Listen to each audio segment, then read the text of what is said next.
لڑائی کے میدان میں مجھے پرواہ نہیں ہوتی تھی کہ موت میری طرف آ رہی ہے یا میں موت کی طرف جا رہا ہوں۔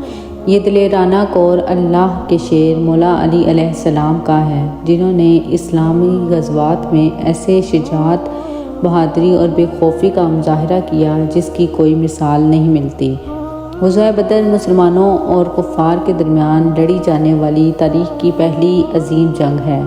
حق و باطل کا یہ معرکہ 17 رمضان سن 2 ہجری کو مدینہ سے 150 کلومیٹر کے فاصلے پر واقع بدر نامی مقام پر لڑی گئی۔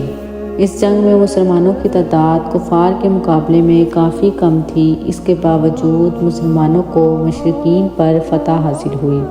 اس فتح کی ایک بڑی وجہ حضرت علی اور حمزہ رضی اللہ تعالیٰ عنہ کی خاص جانفشانی تھی۔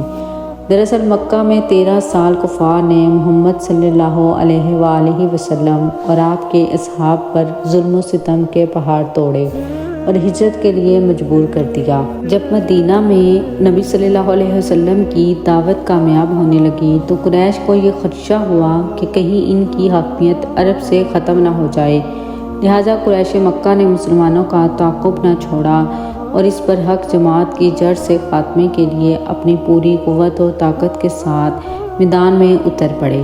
اس جنگ میں مسلمان مجاہدوں کی تعداد صرف 313 تھی، جبکہ کفار مکہ کی فوج 1000 کے قریب تھی۔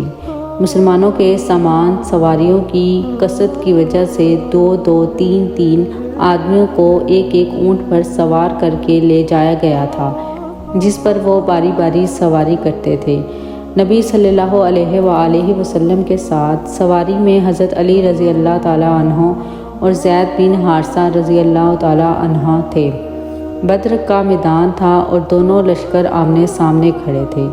مشرکین کی صفوں سے 3 شخص اپنی تلواریں لہراتے ہوئے للکارتے ہوئے میدان میں نکلے اور مسلمانوں کو دعوت مبارزت دی۔ یہ عربوں کی جنگ کا دستور تھا کہ جنگ کے آغاز میں وہ زور آزمائی کیا کرتے تھے، لہٰذا نبی صلی اللہ علیہ وآلہ وسلم ان 3 حریف یعنی عتبہ بن ربیعہ، شیبہ بن ربیعہ اور ولید بن عتبہ کے خلاف حضرت امیر حمزہ رضی اللہ تعالیٰ عنہ، حضرت علی رضی اللہ تعالیٰ عنہ اور عبیدہ بن حارث رضی اللہ تعالیٰ عنہ کو میدان میں اترنے کا حکم دیا۔ حضرت حمزہ رضی اللہ تعالیٰ عنہ نے چند لمحوں میں ہی عتبہ کو ہلاک کر دیا۔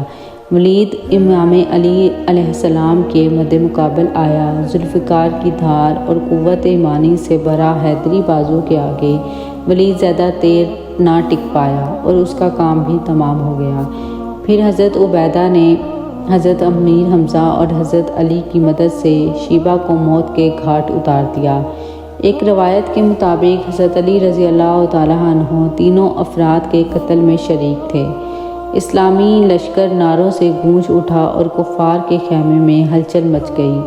کمسان کی لڑائی شروع ہوئی اور دیکھتے ہی دیکھتے مسلمان کفار پر غالب آنے لگے۔ کفار مکہ کے پاؤں اکھڑنے لگے۔ حیدر کرار حضرت علی رضی اللہ تعالیٰ عنہ کی تلوار دشمنوں پر برق بن کر ٹوٹی۔ وہ فوج جو تمام ساز و سامان کے ساتھ مسلمانوں کے مقابلے میں 3 گنا زیادہ تھے، ان کا تمام غرور و تکبر میدان میں بکھر کر رہ گیا۔